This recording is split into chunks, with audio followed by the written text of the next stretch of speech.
Hey, everybody. Thanks so much for joining our call. We'll give it another 30 seconds or so, but we really appreciate everybody joining us. We're doing an Inland Empire Small Business Town Hall. We're doing this obviously on the telephone since we can't get together in any way. Again, this is just your opportunity to hear a presentation from the SBA, from some folks here locally on the ground in our community. We'll take some questions on issues that you might be facing as well, and we'll do our best to get you the information that you need. But we understand this is a time of difficulty and great anxiety, and want to do the best we can to connect you with resources and give you the information as quick as we receive it. With that, we'll just get started. Hey everyone, this is Congressman Pete Aguilar. I know we have, I think, over 150 people on the call so far, and I think it's growing. We're going to be doing a small business town hall right now. As a reminder, if at any point you'd like to ask a question, please press 0. Someone on my staff will help you and screen the questions, put you in a queue, and then at the last 30, 40 minutes of the hour that I have with you, we will get to those questions. We have 2 folks joining us on the call today. I'm pleased to be joined by Godfrey Hines, who is the lead economic development specialist at the SBA Orange County Inland Empire office, and Vincent McCoy, who is the director of the Inland Empire Small Business Development Center. Godfrey, why don't you say hello, and then I'll ask Vincent to introduce himself as well, and then I'll go for another 2 minutes. Well, good evening, and thank you, Congressman Mr. Aguilar. It is indeed a pleasure for me to be here with you to provide information that will be beneficial to your constituents. I am the lead economic development specialist with the Small Business Administration of Orange County and Inland Empire, and I'm excited to tell you about the programs that we have and hope to be beneficial and be able to answer the questions that you may have. Thank you. Thanks, Godfrey. Vincent, you're up.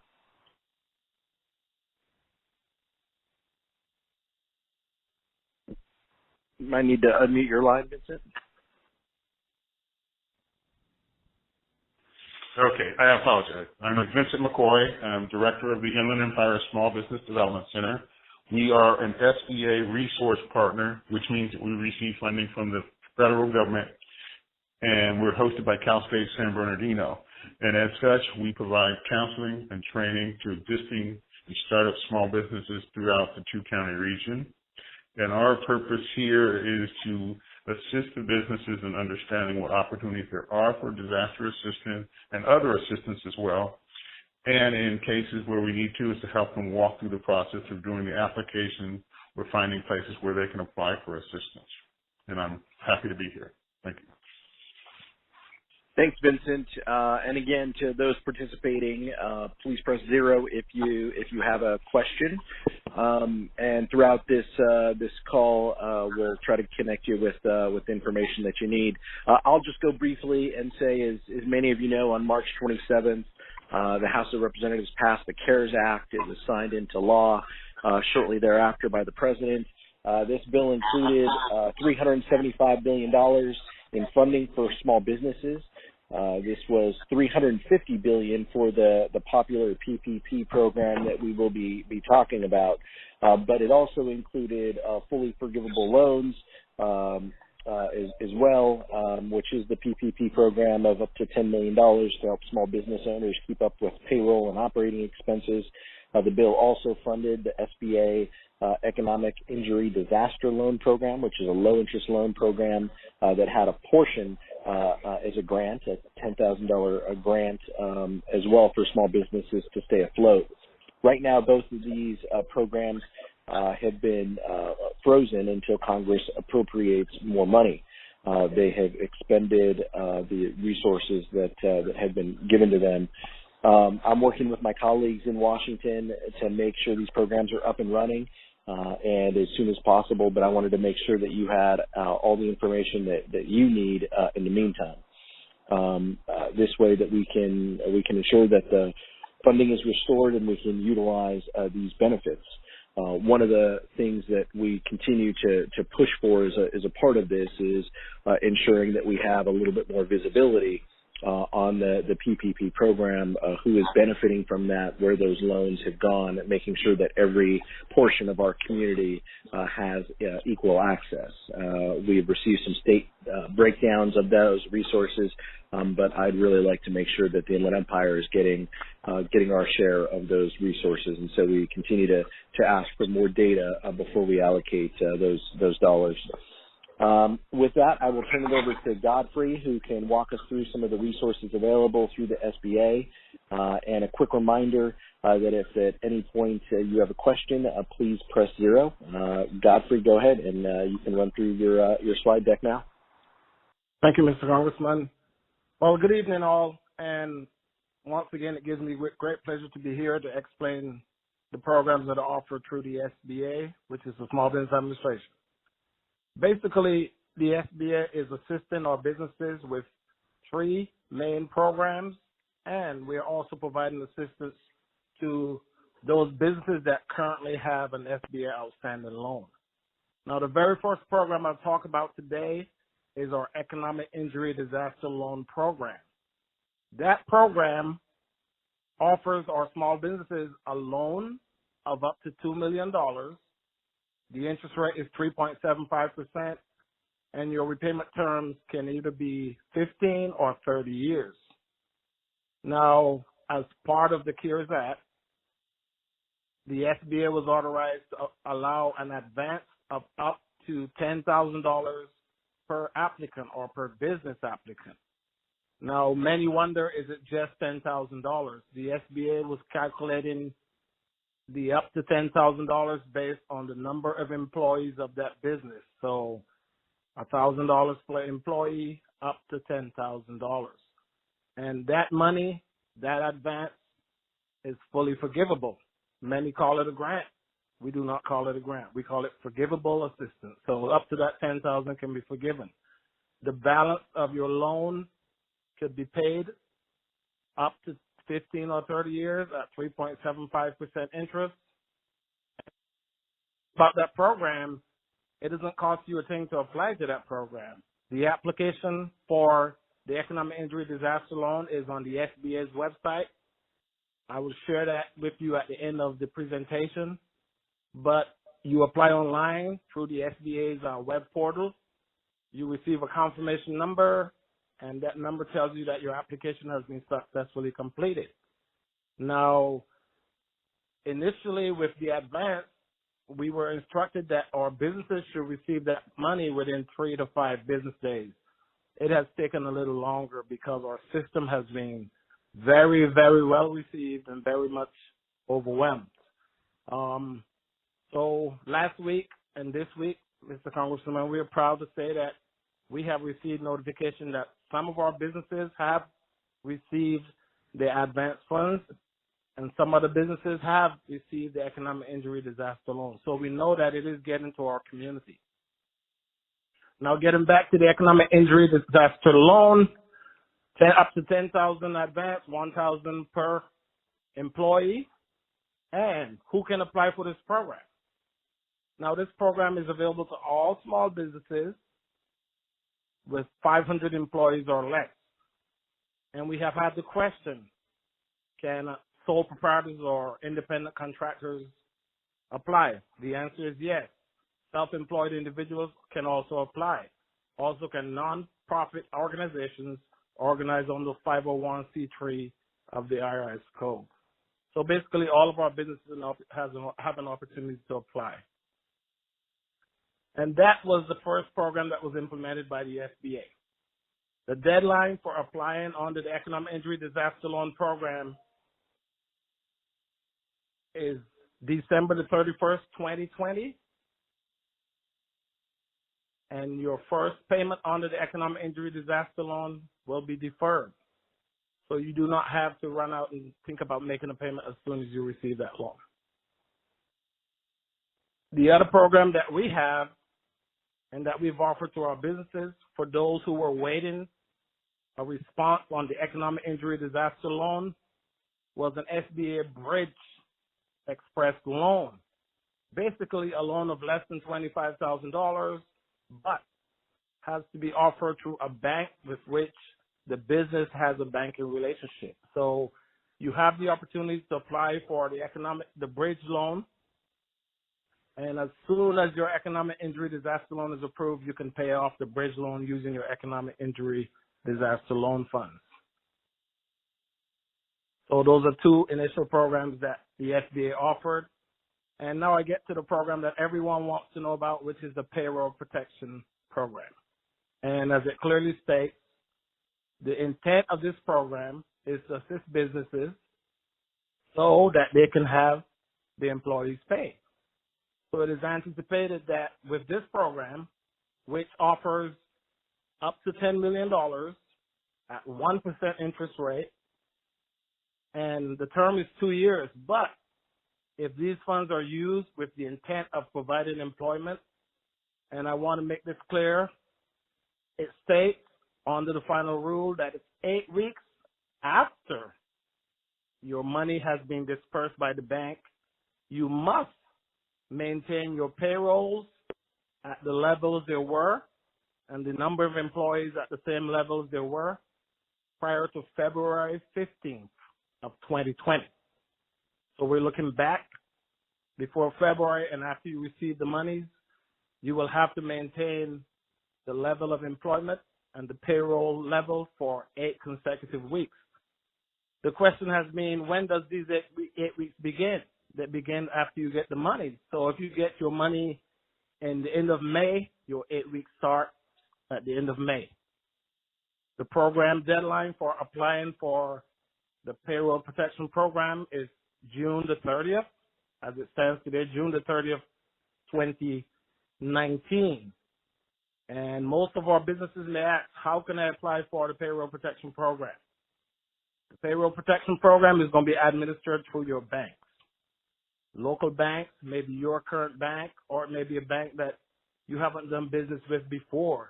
And several of our local banks have been participating in the program. However, if you have gone to your bank and they could not assist you, the local SBA office is maintaining a current list of lenders that are providing assistance to new businesses without too many hoops that they have to jump through. So we have that list on our website at the SBA in Santa Ana. Getting back to our payroll protection program, I want to give you some brief highlights of the program. Up to $10 million. The loan is completely forgivable if you use at least 75% of those monies to make your payroll and payroll-related expenses. With payroll-related expenses, we're referring to health insurance, retirement benefits, we're referring to unemployment that the business contributes on behalf of that employee. So how is the business going to apply? Through your bank. What determines how much you qualify for as a business? Well, they give us a formula that tells us you assemble your gross payrolls for the 12 months preceding February 15th, which basically takes you back to 2019, January through December of 2019. You take your gross payrolls. If any employee is being paid in excess of $100,000, that amount is deducted. So it's up to a maximum of $100,000 per employee. You take your average by dividing that total by 12 and multiplying that by 2.5.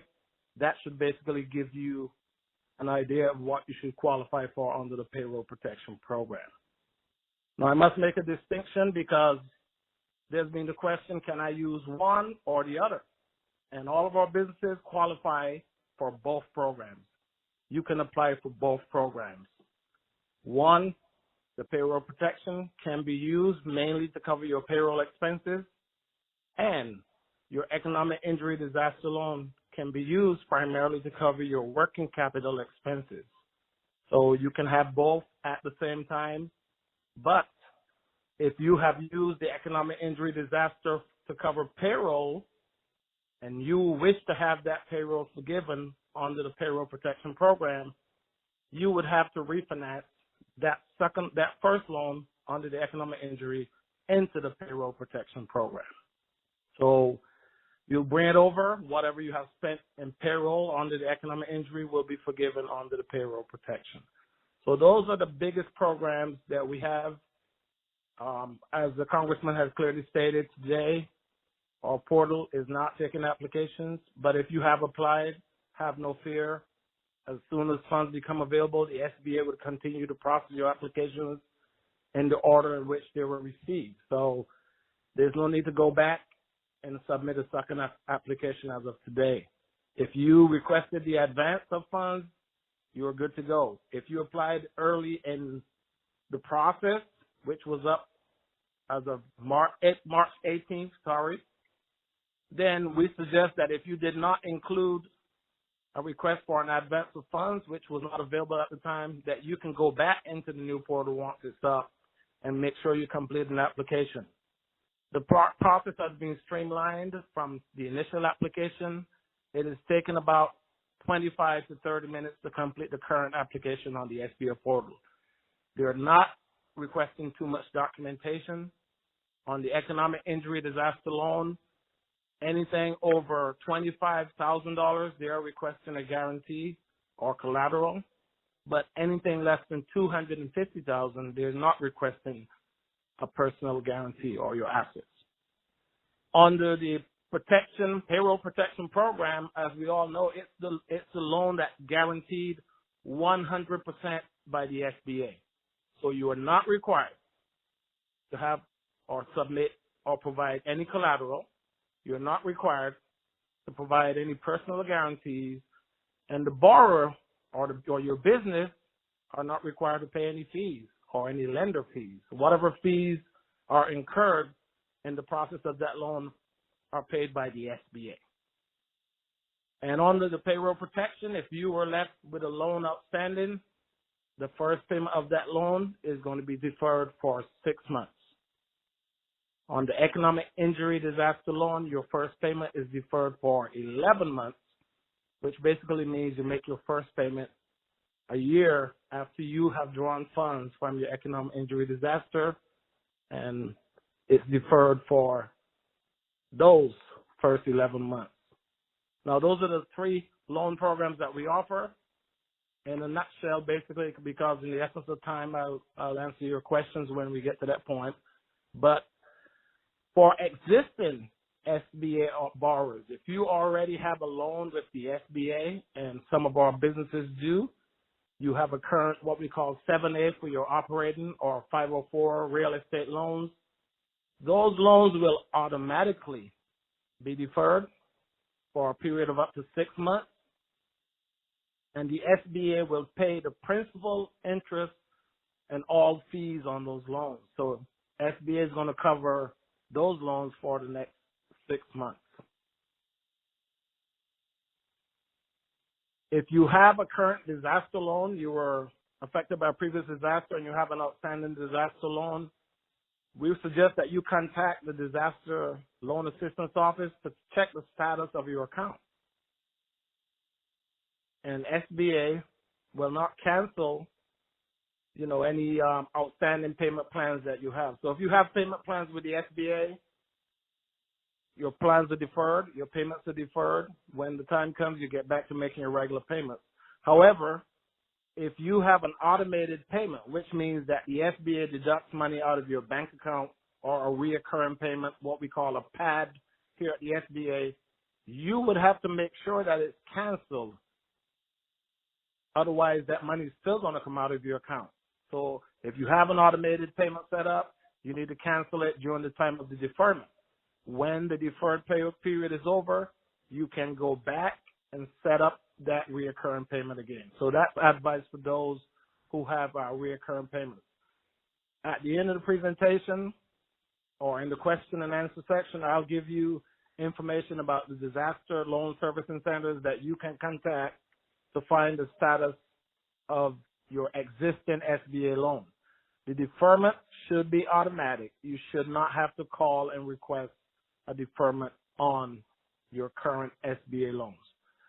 So in summary, we have 3 programs. We have the economic injury disaster loan, up to $2 million, open to all small businesses of less than 500 in the U.S., 3.75% interest for a repayment term of 15 or 30 years.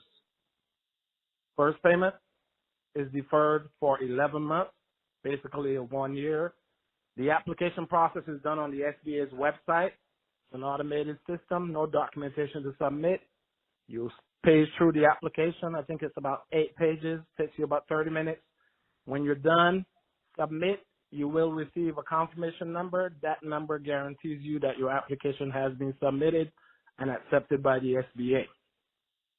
SBA Bridge Express is done through your lender that you have a banking relationship with, up to $25,000. And the Payroll Protection Program, once again, is done through our local banks and lenders, maximum of $10 million, also available to all small businesses, independent contractors, and sole proprietorships. Interest rate is 1%, and that loan can be completely forgiven if you have used at least 75% of those funds to make payroll expenses. The maturity on that loan is up to 2 years, and your first payment is deferred for up to 6 months.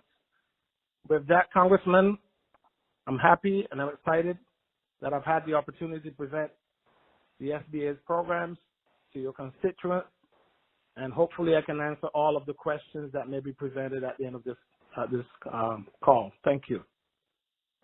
Thanks so much, Godfrey. Appreciate it. Before we get to Q&A, I'd like to allow Vincent from the Inland Empire Small Business Development Center to say a few words about their efforts.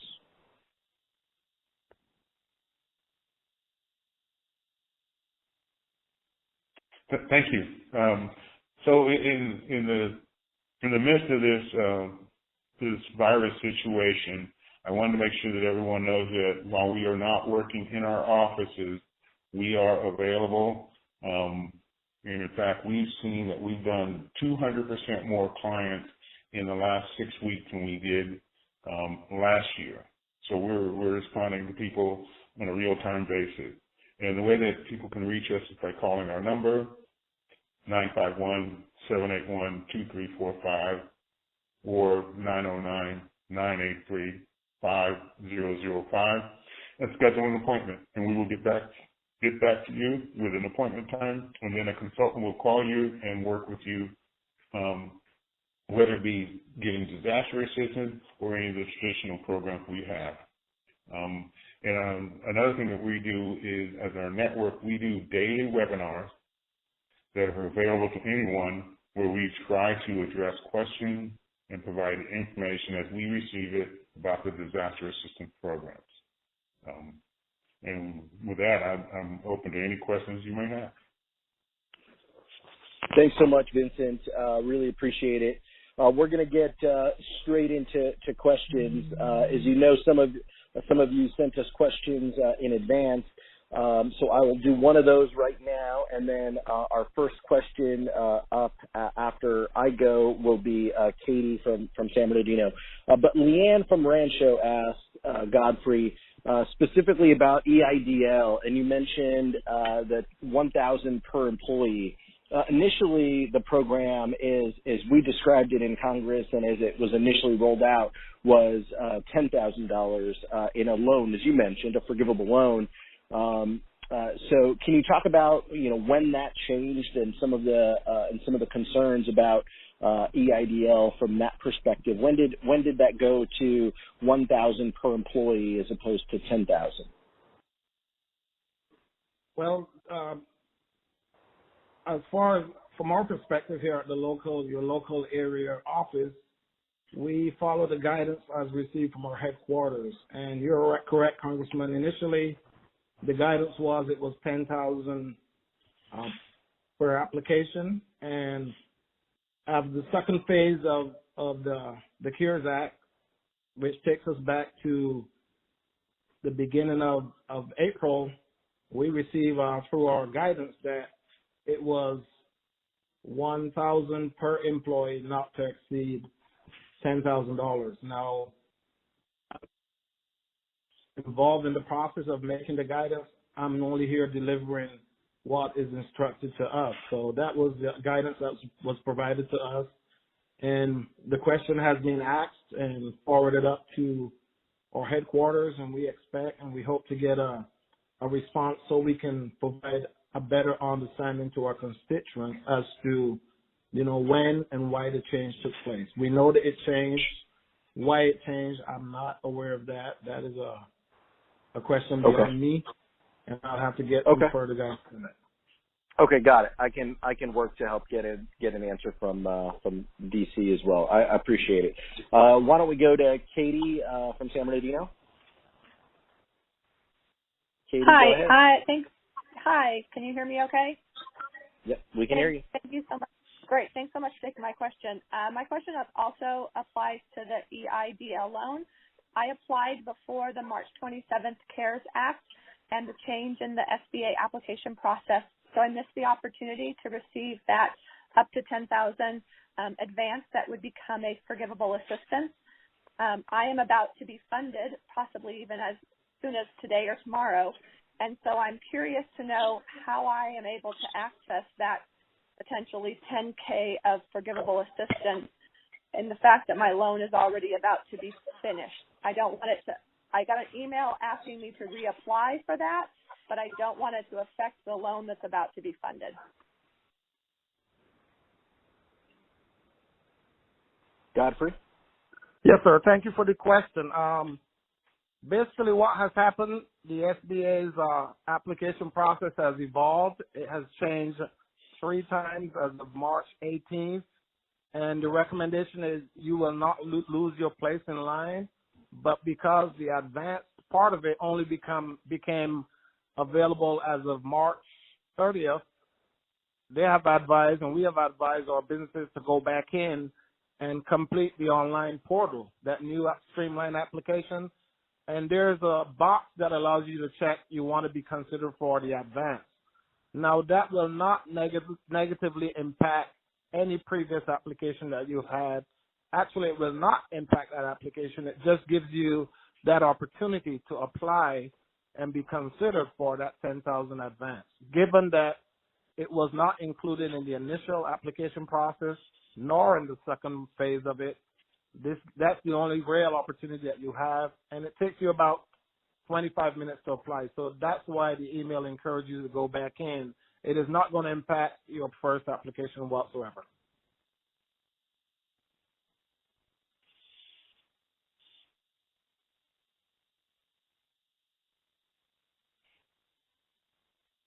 Yes, sir.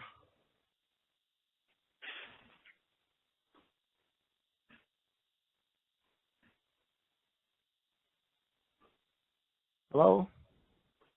Hello, I'm here. Okay.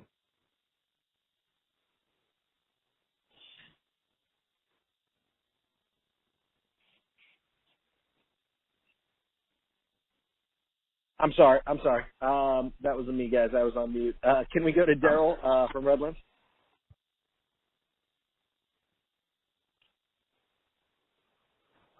Daryl, are you on? Hi, yes. Good afternoon, Congressman and team. Thank you for doing this.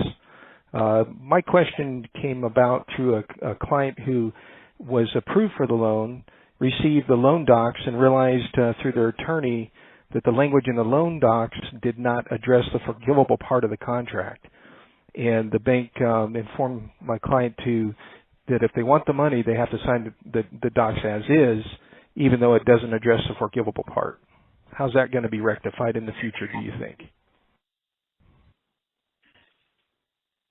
Godfrey? Yes, sir. Thanks for your question. Basically, any loan issued under the Payroll Protection Program is eligible for 100% forgivable. Now, because of the speed and the haste of setting out the program and the guidelines, the program is still evolving, but banks are allowed to use to a certain degree, their documentation.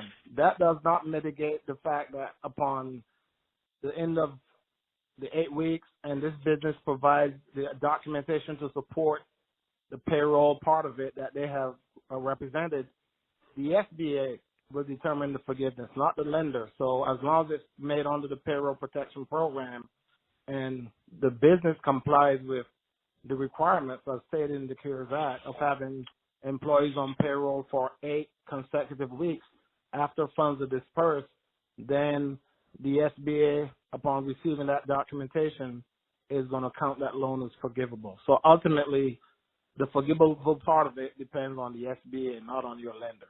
The lender will compile the documentation and the information, submit it to the SBA, and the SBA would give it the green light as far as what and how much is forgivable. So I would encourage that business that has been approved.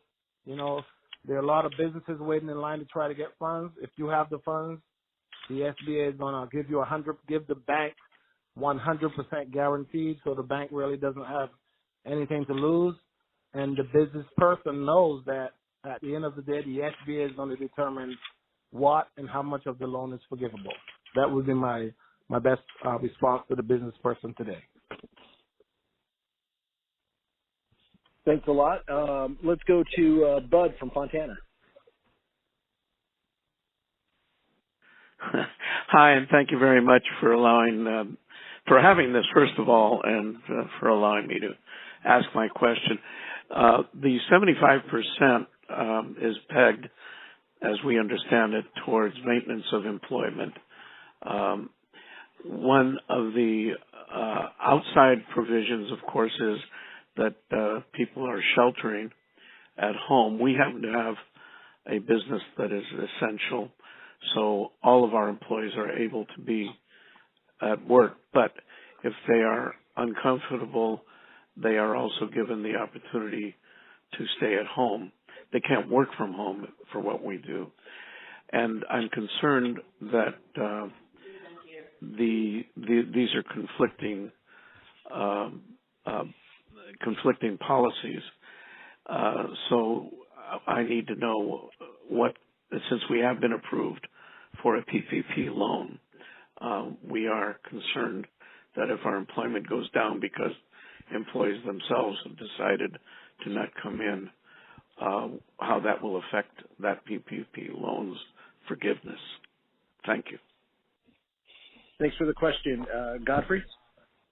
Sir, thank you, sir, Mr. Congressman. That is a great question, and we've had it several times during the course of the last couple of weeks. The goal of the program is clearly stated. It's a payroll protection program. So some employers may, or some businesses may allow employees that can work on site. There are other employees that probably cannot work on site. The bottom line is, have you paid those employees? The employees either need a check from the business or they'll get a check from the unemployment.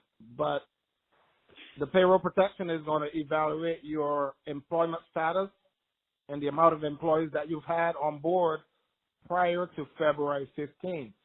And as part of that forgiveness, 100% of the forgiveness depends on the business having the same amount of employees and the same level of payroll as prior to February 15th. Now, if those levels change, you may get part of the loan forgiven, but you may not get all of it forgiven. So that's where the difference comes in, that in order to get the 100% forgiven, you have to comply with those requirements. If you do not, then a portion of your loan may be forgiven, and a portion of it may be a loan that you have to carry over for 2 years at 1% interest. But what I'm hearing you say, Godfrey, is it's possible that a business could be dinged on the forgiveness part of that if an employee voluntarily says, I don't feel safe, I'm not going to work. Well, we're hoping that it doesn't happen, but what we would suggest to all of our businesses, if there are any changes in your employment status, document. Keep the documents to justify why you did not accomplish the expected level. As always, this is a program that's evolving, so I would suggest that you have all your necessary documentation. You cannot force an employee to come back. If they didn't want to come back, you try to get them to come back. They did not. If you hire someone else, then you keep your employment levels and your salary levels. But I would always recommend that you document any decisions that may impact your ability to meet that 75% payroll participation. Okay, I appreciate that. Why don't we go to Wayne in Redlands? Thank you so much, Congressman, for hosting this event. Really appreciate it. I represent a large theater company in Redlands. We have 30,000 folks coming to our theater every year, and we have 11 employees. We're in line with the Paycheck Protection Program application, but as you likely know, the $350 billion is gone as of today, and the SBA website is not even allowing for applications at this time. What can I tell our 11 employees about what we can expect, if anything? I appreciate the question. I'll take that. I would like Godfrey, maybe after I go. Godfrey, if you can chat after I go and talk specifically about the guidance that lenders are being given during this time. Now that funds have been allocated, but let me take a shot at this, Wayne. Obviously, $349 billion has been allocated. That doesn't necessarily mean that it's all been expended. As many folks know, there are a lot of folks who have been approved applications, but they just haven't been funded yet. So everybody who has been approved at this point, will be scheduled to be funded, but that hits the cap. Both sides, this is a popular program. Democrats, Republicans, House and Senate, we all see the benefit to this. We know 22 million people have filed for unemployment in the last 4 weeks. It is terrible. This is this is a lifeline program that so many of you are facing. What we can tell your employees, what I feel comfortable telling your employees, is that we're going to figure this out and we're going to fund more of PPP. Everybody agrees that that's what we should be doing. The question is, can we also have more data as we're making these decisions?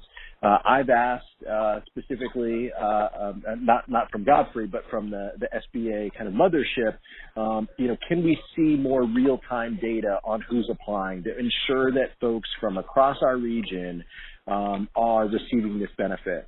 We want to make sure, and we've heard anecdotally that there are a lot of folks, a lot of big businesses or folks tied to bankers who have allocated the $10 million loans and have sucked those up. And the more $10 million awards we give, the less $30,000 awards that we can give.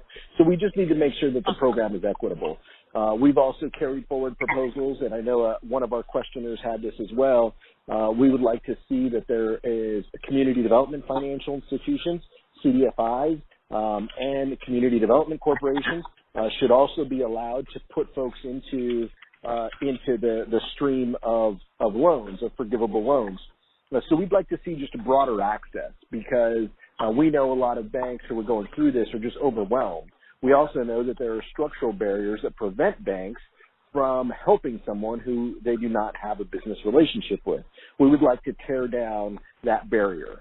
And so that's why we'd like to make a few changes. But everybody in D.C. agrees that we need to do this. The question is, can we make some changes? Can we allocate some funds for women and minority-owned businesses along the way? Can we see this data? But we know the importance of this program. So that's a long answer, but I would tell your employees, I feel confident that this program is going to receive more resources next week. The question is, can we add in some of these other benchmarks to make sure that we're doing it right? I think even if I've been told by some bankers, even if we added $200 billion, that might buy us 4, 5, 6, 7 days. So this is going to be something we're going to have to revisit a few times. Let's make sure we get it done right. Godfrey, do you want to talk a little bit about the guidance that lenders are being given during this time? Can we continue to push folks through and work on these applications until we get some more appropriated funds? Well, as of today, Congressman, the guidance we received is that in neither program is taking applications. However, under the payroll protection banks, the applications that they have already received, they are going to be processed as soon as you've clearly stated, as soon as funds become available. So those businesses that have applied should not be applying again. They should have the access to the immediate funds. And please bear in mind, everyone that's listening, that I said initially, the SBA in the last 14 days, we've processed more loans and dispersed more funds than we've done in the previous 14 years. So it's a well-received program. It's in high demand, and we understand. And thank you, Mr. Congressman, for stating that, once funds become available, I have no doubt today that the need is there for this program. Our constituents, our businesses need these programs, and that it will be available quite soon. I'm hopeful that in the next couple of days, but if you are waiting on the payroll protection program, if you've already applied, you should be good. Just hang in there till we get this appropriation part of it on the table, and then your banks will be free to issue funds. Because these funds are 100% guaranteed by the SBA, and the SBA is not taking current applications. However, they have promised that all the other applications that have been submitted would be processed on a first come, first served basis. So please do not withdraw any application. Do not refuse any communication with your lender if you receive such. All righty. Thanks so much, Godfrey. Let's go to Douglas from Grand Terrace. Douglas, go ahead.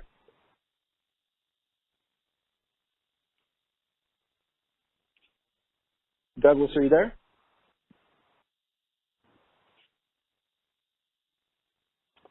All right. The question Douglas had, Godfrey, was he said that he filed for PPP and never got a confirmation number. What should he do? Who should he reach out to? And I'll use this opportunity, I suppose. Vincent, why don't you read your number off after Godfrey does this part? And Godfrey, tell us the number that Douglas should use and folks should use if they have concerns, or any of the websites that you mentioned. Yes, sir. Thank you, Mr. Congressman. The process for the payroll protection program is twofold. The business submits an application with the bank. Banks receive that information, underwrite that information, and then it has to be uploaded into the SBA's E-Tran, which is an electronic transmission program for loans. When that loan reaches the SBA, then SBA gives the lender a confirmation number telling them that everything is good, basically giving them the green light. Then the lender contacts the business to conduct the transaction of trying to get that loan closed. So it's a two-step process. If they have applied at the bank and have not received a response, what we've heard is that some of our banks have been overwhelmed also by applications. So it may be the volume of applications at that lender. However, if they have applied and the lender or bank tells the business that they're not participating in the program, we have a list and an email link that we can provide of those banks in our communities that are currently participating in the program and not requiring that businesses be previous customers. So if it's not the lender responding, maybe it's because of the volume of applications we have. I've been in contact with a bank in our area, and I understand that their underwriters are working 15 hours a day, or were working 15 hours a day to get applications processed under the payroll protection program. So it may be taking a little longer on the bank's end, but the person or the entity from which you should receive a response would be the bank or your current lender. SBA responds to the bank responds to the business or to the customer. Okay, so if you have that, if you've applied to the bank, if you've shared that information with the bank, you should continue to work with your bank or with the financial institution who you've been using to get that confirmation number and to get you through that process. Is that fair? That is correct, Congressman. They may be holding up because of the same situation we are in with lack of appropriations today. So maybe the lender is just waiting to get more money or hear that we have money before they can submit it to the SBA's electronic system. Okay. I appreciate it. Barbara from Redlands, go ahead.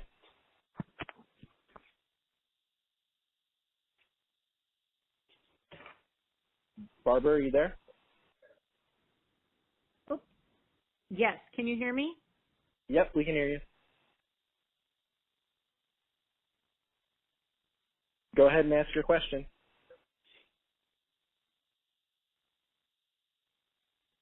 Can you hear me? Yes, we can hear you. Hello? Go ahead and ask your question. Okay. On March 27th, I submitted to the SBA the disaster relief loan application. I did hear back on 3/30 that they received it, and I have heard nothing since.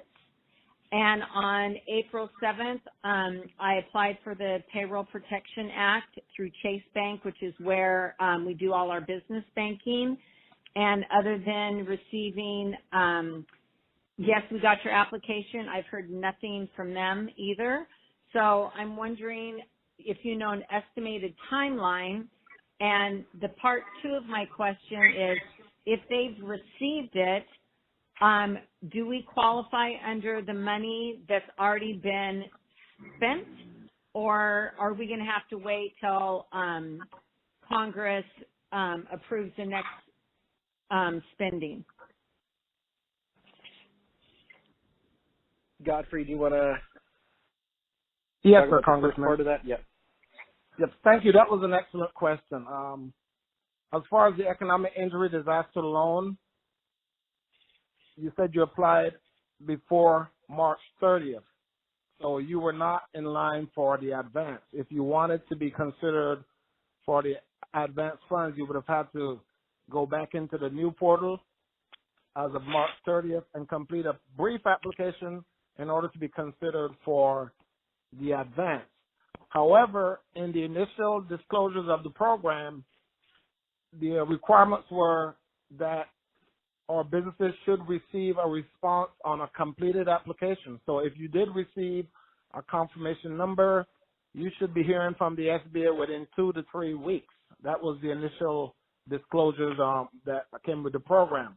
However, because of the demand for program and services, the Office of Disaster Assistance has been a little backed up. But I've stated earlier that most of our businesses that called and advised us that they have received funds, they have applied towards the latter part of March. So I believe those applications are moving.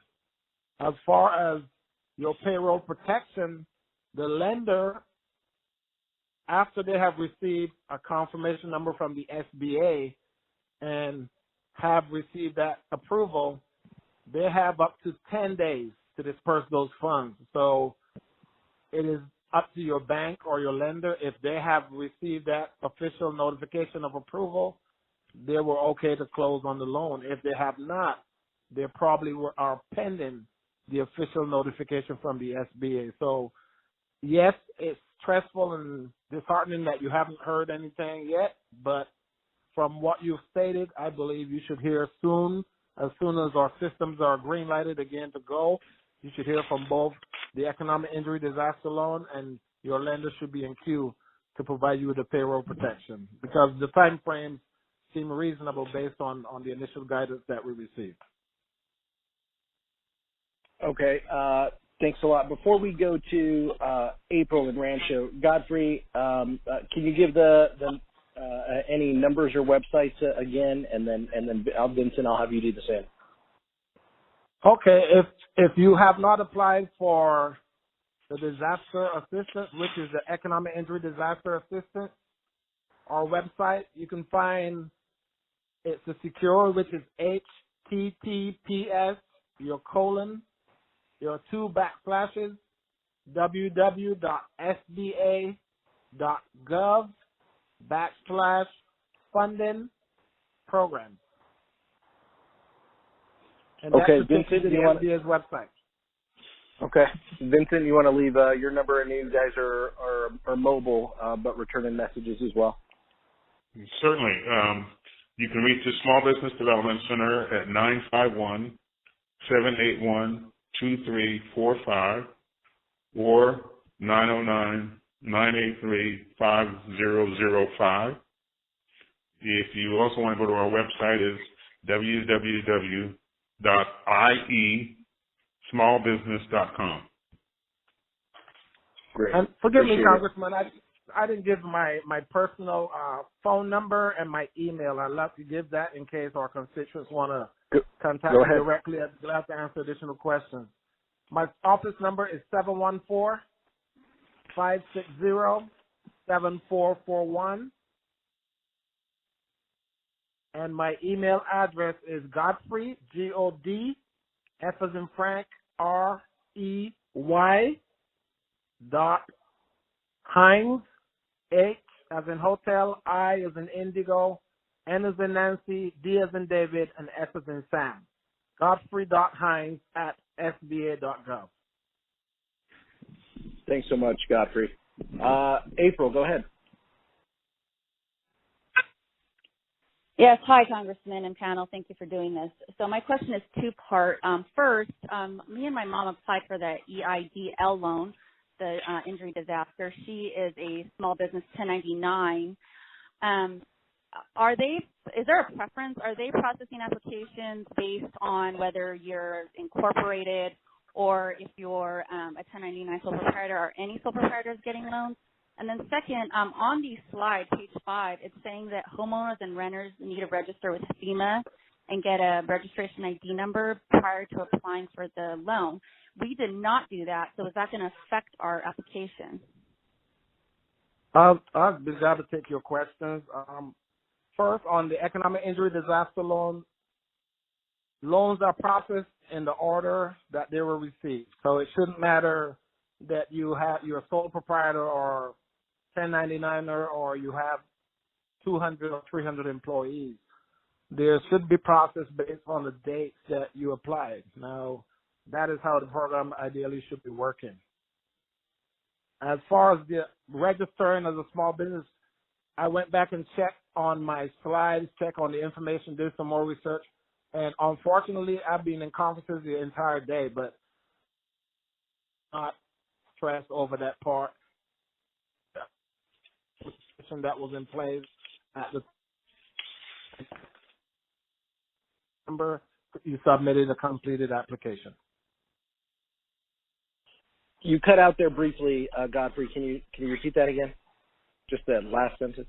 Yeah. Well, as far as the application process, if the caller did receive a confirmation number, that means the application was submitted successfully.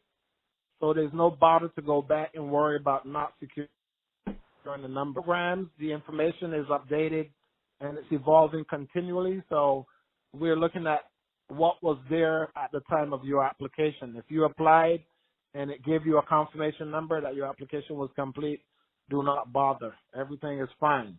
And your EIDL or economic injury disaster loans are processed based on the dates received, and hopefully, if I don't recall the date that you applied, but if it's within the last 2 to 3 weeks, you should receive a response within 2 to 3 weeks from the date your application was received by the SBA, which means the date you got a confirmation number.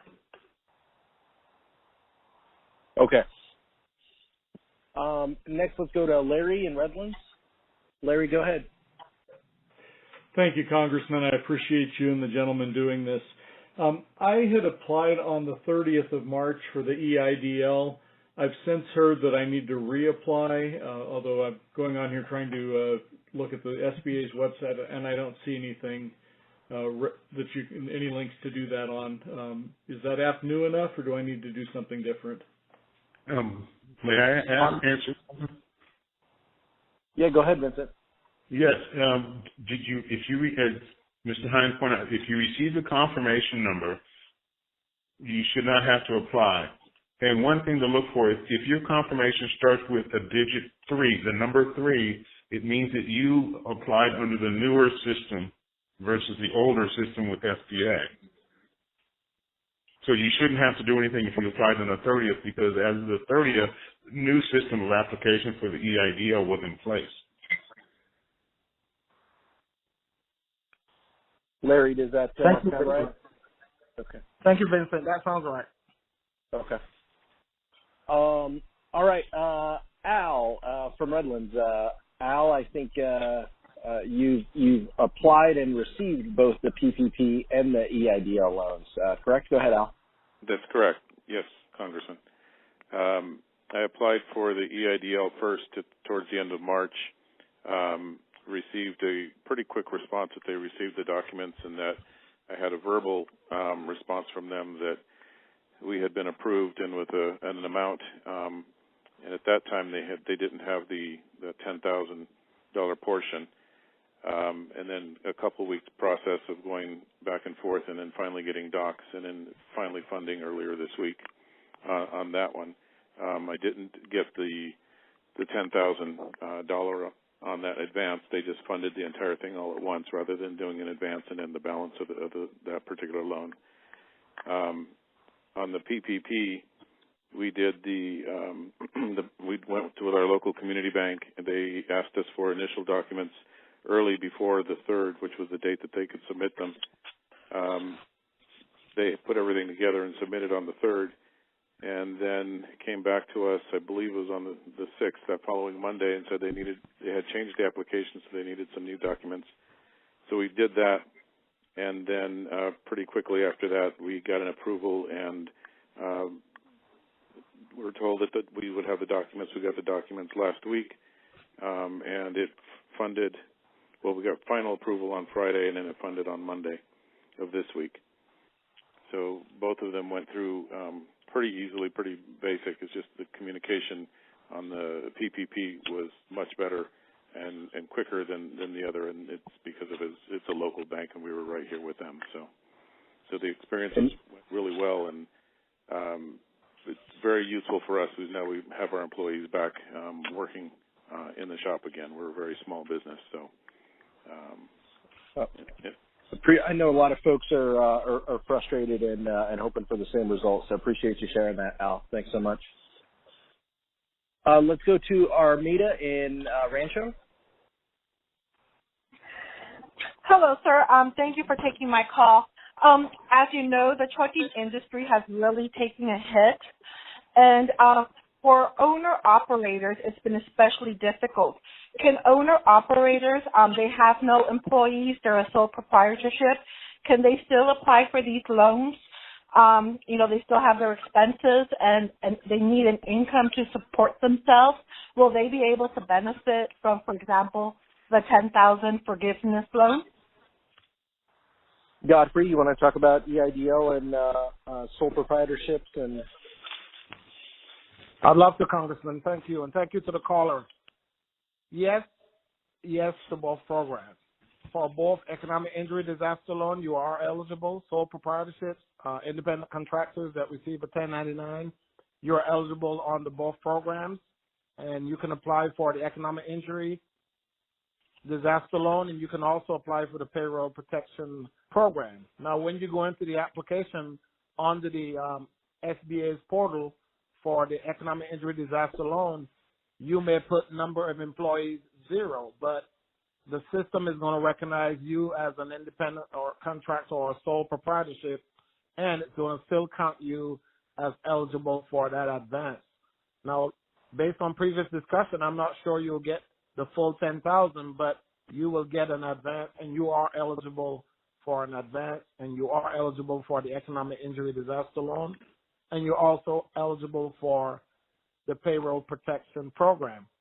I want to caution you that, both programs is probably going to require that you have maintained some kind of documentation to show that you're actually, taking money to pay yourself or generating revenues to self-sustain prior to the declared date of our disaster, which goes back to February 15th for the payroll protection and January 18th for your economic injury disaster. So your documentation is going to reference your historical performance.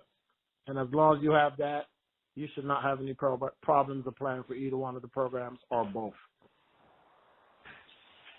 Godfrey, I also read Treasury also put out some guidance specific to sole proprietorships. I believe that went out on on Friday. They are eligible for PPP, but as you mentioned, there might be some additional documentation that's required. But some of that has been very late in coming and very recent as well. Correct?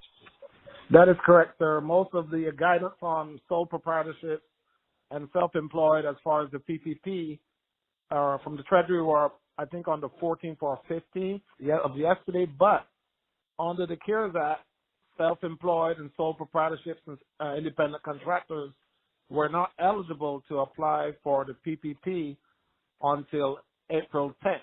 So that was the start date for independent contractors and sole proprietorships to apply for the payroll protection program. Got it. Let's go to Matt in one last one. Matt in Upland. Go ahead, Matt. Hi, Congressman, gentlemen, everybody on the call. So grateful that you had this town hall.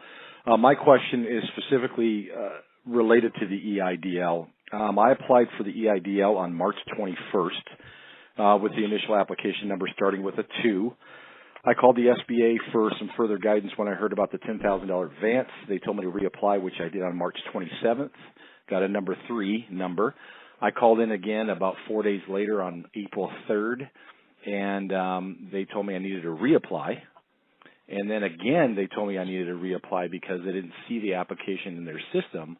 So I literally had to apply 3 times post the original EIDL application on March 21st. So my concern is, number one, we've got 2 applications.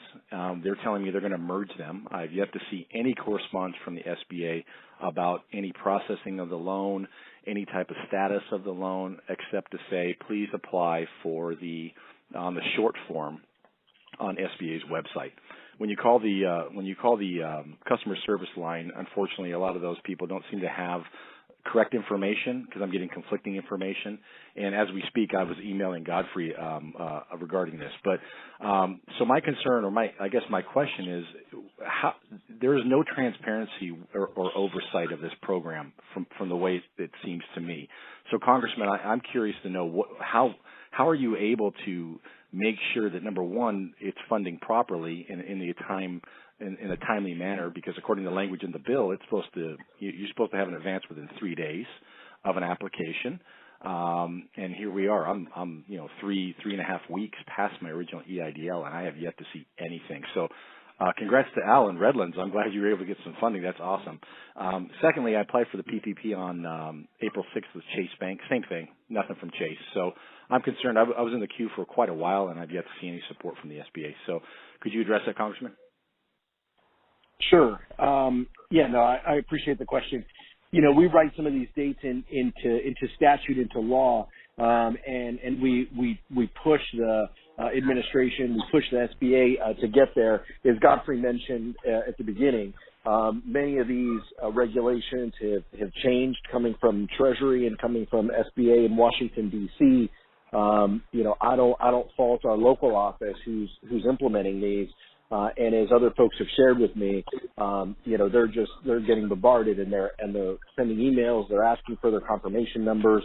But you're right. And one critical component of what we do is oversight. And it's also very difficult to do that, from my perspective, when we're all spread across the country, not benefiting from learning and hearing from each other. So we're trying to do our best on the oversight piece. I mentioned at the beginning, we're also asking SBA tough questions about where these loans are going. How many $10 million loans have we made? Because that prevents a lot of $40,000 loans from being made. What zip codes are these going to? Are these folks who are receiving loans, EIDL and PPP? Do they look like the communities in which we serve? So I would say it's still uneven on an oversight perspective. We're trying to do our best as well by following up, making sure, reaching out to you guys, collecting these questions. I'd also take this chance to tell anybody who's in the queue to ask a question, we're going to have to let our speakers go now, but please stay on the line and give us your questions, and we will do our best to work with Godfrey and his team to get you answers. But this is tough, because this is a program that's being stood up so quickly, and as we're already seeing, the frustrations are now building because now that it is stood up, we're out of funds in both programs. We would like both programs to be continued and funded robustly, not just PPP, but also EIDL. But we'd also like more information, more data, and make sure that everybody, any business, has a fair shot at applying for these. So that's the difficult position that we're in. I appreciate the question, and I want to take this opportunity to thank our presenters, Godfrey and Vincent. Thank you guys for taking the time. Again, if you're on the line and we didn't get to you, please leave us your question and we will do our best to get you an answer from our panel. If there was something we didn't get to, you can also give us a call back at 909-890-4445. We're going to continue to post information. I'm going to put Godfrey on the spot here as well. Godfrey, one of the issues we heard early on was that individuals couldn't go to their financial institutions because their financial institution either doesn't do 7A lending, and so they were kind of forced to scramble to find someone else and were being turned away by many financial institutions. You said that you were working on a list of people who may have excess capacity and are locally based. If you could share that with us in our office, we'll do our best to distribute it or highlight it as well, if you could get us that information. But for those folks on the call, over 300 of you participated. Thank you so much. Small businesses are the lifeblood of the Inland Empire, and we want to do our best to help you. You can also go to aguilar.house.gov to stay updated for more information and resources. We'll continue to post more information, and we'll do more of these as we get information and need to share critical data with you as well. With that, I wanted to thank Godfrey and Vincent again for their continued help and friendship throughout this process, and we will do our best to keep you guys informed moving forward. If you're on the line, please stay on the line and give us your question and your information, and we'll do our best to follow up. Thank you so much.